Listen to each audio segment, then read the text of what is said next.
শিবপ্রসাদ গাঙ্গুলি সঠিক সময়ে এসে নন্দিনীর বিবাহ আটকায় গৌরব চৌধুরীর সাথে এবং হাতে হাতকড়ি পরিয়ে দেয় বিজিতের তটিনী গাঙ্গুলি। বন্ধুরা, আজকের চলন্ত পর্বে আমরা দেখব গৌরব চৌধুরী খুব ভালোবাসা দেখায় নন্দিনীর প্রতি, কিন্তু সেই ভালোবাসায় সন্দেহ দেখতে পায় তটিনী গাঙ্গুলি। কিন্তু নন্দিনী কেমন যে একটা প্রেমে পড়ে যায়। তারপরেই রেজিস্ট্রি পেপার আসে, সবাইয়ের সামনে দাঁড় করিয়ে গৌরব রেজিস্ট্রি পেপার সাইন করে নন্দিনীর হাতে তুলে দেয়। নন্দিনী একটু ইতস্তত বোধ করলেও প্রথমে, তারপরে তটিনীর দিকে তাকিয়ে সে সাইন করে দেয় রেজিস্ট্রি পেপারে। ধীরে ধীরে বিয়ের কথাবার্তা এগিয়ে যায়, সবাই খুব খুশি হয় বিষয়টি নিয়ে। তারপরে তটিনীকে সম্মান জানিয়ে গৌরব তার পা ধরে প্রণাম করে এবং বলে, আশীর্বাদ করুন, আমরা চিরজীবন সুখী হই। তটিনী বলে, আমি সেটা করতে পারলাম না। তারপরেই তারা একে একে বিয়ের দিকে এগিয়ে যায়। নন্দিনীকে বিবাহ করার জন্য গৌরব সমস্ত রীতিনীতি পালন করে বিয়ের মণ্ডপে বসে তারা বিয়ের পর্ব শুরু করে দেয়।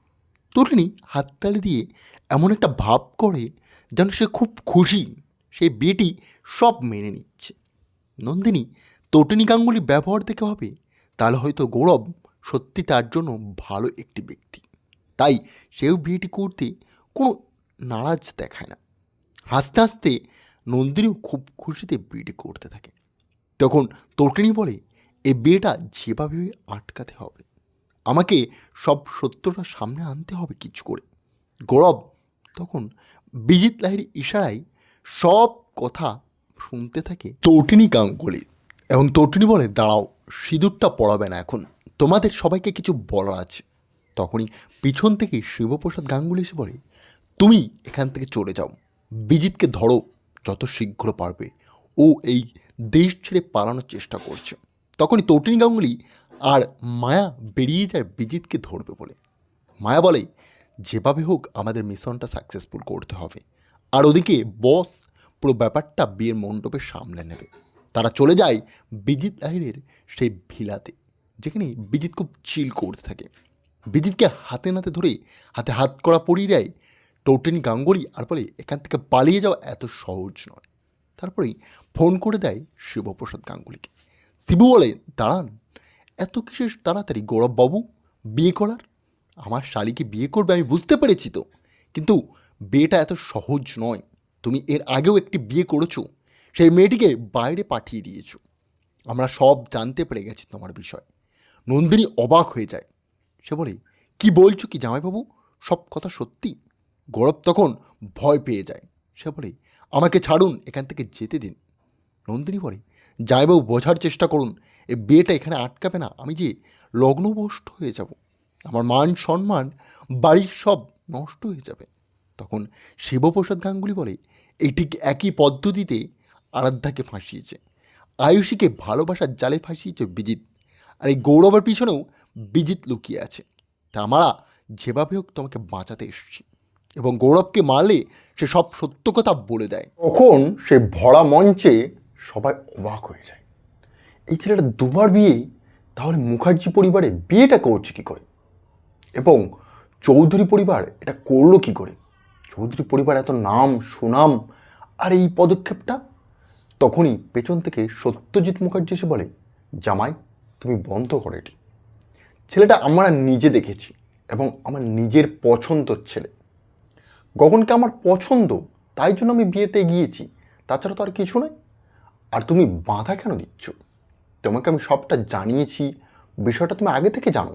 তখনই শিবনাথ বলে, কি তুমি কি একবার আমাকে বলেছো যে আমার শালীর যার সাথে বিবাহ হচ্ছে তার দুবার বিয়ে? তাহলে এই কথাটাই আমি কোনো দিন মানতাম না। তখনই পেছন থেকে নিয়ে আসে তটিনী গাঙ্গুলি বিজিত ও শঙ্খিনীকে। মায়া চড় মারতে থেকে সপাটে শঙ্খিনীকে। শঙ্খিনী বারবার ছাড়ানোর চেষ্টা করে তার কলার মায়ার হাত থেকে, কিন্তু সে পারে না। আর শিবপ্রসাদ বলে, দেখুন আপনারা এখানে সবাই আছেন, আমার থেকে প্রতিটি ব্যক্তি এখানে বড় বয়সে, তাই আমি সবাইয়ের হাতে তুলে দিচ্ছি। এই বিষয়টি নিয়ে একটু আপনারা পরিচর্যা করুন। এই বিয়েটা পুরোটা একটি নাটক, এবং এই নাটকে আটকে দেওয়া হচ্ছে নন্দিনী মুখার্জিকে, আর তাকে মেন জোকার বানিয়ে পুরো কাজটা করছে। আর তার মেন হেডকে জানেন, এই যে বিজিত লাহিড়ী। বিজিত তখন বলে, আমার করার ছাড়ুন তটিনী, নাহলে বুঝতে পারছেন না আপনার জীবনে ঠিক কত বড় বিপদ আসতে চলেছে। তটিনী বলে, তুমি কিচ্ছু করতে পারবে না আমার, তুমি ভুলে যাচ্ছ আমি একটা অফিসার, আমার পাওয়ার ঠিক কতটা দূর পর্যন্ত আছে, তাই খামোখা আমাকে ভয় দেখিয়ে বা ব্ল্যাকমেল করে কিচ্ছু করতে পারবে না। তখন শিবনাথ গাঙ্গুলি বলে, আরে আপনারা এটা কেন বুঝতে পারছেন না, আমরা যখন এত বড় বড় অফিসার বিয়েটা আটকেছি তার পিছনে নিশ্চয় কোনো কারণ আছে। বিজিতকে ধরে নিয়ে আসলে নন্দিনীও বুঝতে পারে ঠিক কিছু তো একটা প্রবলেম ঘটেছে, যার জন্য তারা বিয়েটা আটকাচ্ছে। নন্দিনী বলে, জামাইবাবু, বিয়েটা যখন আমার সাথে ঘটতো আর আমার জীবন নিয়ে চলছিল, প্রতিটি পদক্ষেপে আমাকে লড়াই করতে হতো, তাহলে আমি তোমাকে বলছি তুমি সব সত্যটা সামনে নিয়ে আসো।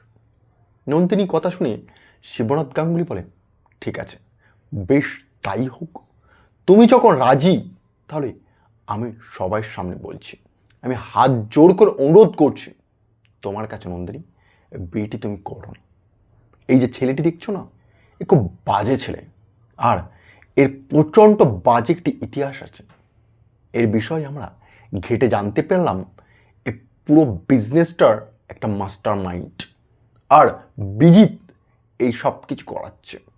তোমাকে আমি হাইলি অ্যালার্ট করে দিচ্ছি, প্রতিটি কাজ এবং এই যে এই চক্রান্তটা তৈরি করা আছে এর সাথে নিজেকে শেষ করে দিও না। আয়ুষী পাশ থেকে এসে বলে, জামাইবাবু, নাটকটা বন্ধ করো, তুমি তুমি কি চাও বলো তো, এই বাড়ির প্রতিটা মেয়ে কি এই বাড়িতে থেকে যাক? আমার সংসারটা তুমি ভাঙছো, আরাধ্যারটা তো শেষ করে ফেলেছো, তার মাথায় বিষ ঢেলে ঢেলে ক্রমশ তুমি ওর ব্রেন ওয়াশ করে ফেলেছো। এরপর নিজের শালী নন্দিনীকেও ছাড়লে না, কেন এমন করছো? হ্যাঁ, এটা করে কি পাচ্ছ আমাকে বলো? তুমি সবার পরিবারটা ধ্বংস করতে উঠে পড়েছো। তুমি একটা ভালো মানুষ হও আগে, এমন কেন করছো? শিবনাথ বলে, তুমি চুপ করো আয়ুষী, তুমি আগে থেকে প্রত্যেকটা জিনিস জানতে, আর এই ঘরের বাড়ির লোকজনের প্রতিটা পদক্ষেপে কর্মকাণ্ডর আপডেট দিচ্ছিলে বিজিতকে, তাই না? সত্যটা যখন ধরা পড়ে গেছে খুব গায়ে লাগছে।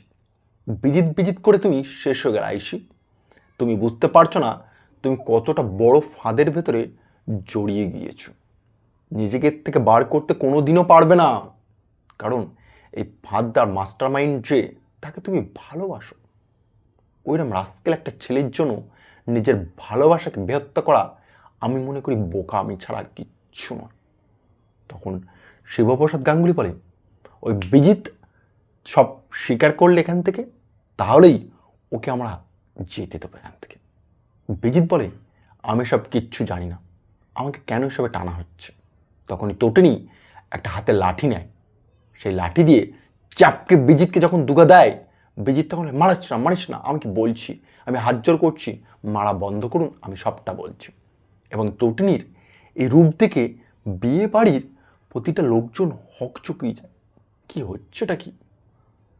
তখন সত্যজিৎ বলে, কি করছিস তটিনী, তুই তো নিজের বোনের এই সাথে বাজে ব্যবহারটা করতে পারিস না, তোর নিজের দিদিভাইকে তুই বিধবা করার জন্য উঠে পড়ে লেগেছিস।